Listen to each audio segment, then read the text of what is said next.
పిల్లలు ఈజీగా రైస్ తినడానికి ఒక టిప్ చెప్తాను. ఆనియన్స్, క్యారెట్స్, మిర్చి ఇంకా టమాటా రైస్ దీన్ని.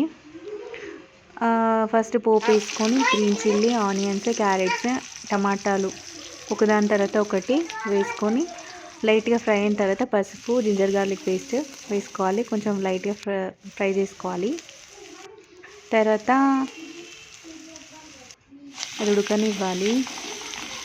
ఇది టమాటా రైస్. దీంట్లో నేను కొంచెం ఇంగువ యూజ్ చేస్తున్నాను. తర్వాత కారం, ఉప్పు మీరు కావాలనుకుంటే 2 స్పూన్స్ వేసుకోవచ్చు. నేను 1 వేసుకున్నాను. కొంచెం వాటర్ వేసుకోవాలి. కొద్దిగా ఉడికిన తర్వాత మన ఇంట్లో మసాలా ఉంది కదా, ధనియాల మసాలా, అది వేసుకోవాలి. కరివేపాకు, కొత్తిమీర యాడ్ చేసుకొని కొద్దిగా కలుపుకున్న తర్వాత బాయిల్డ్ ఎగ్స్ వేసుకున్నాను. ఇది కొంచెం దగ్గర అయిన తర్వాత మూత పెట్టుకొని కుక్ చేసుకోవాలి.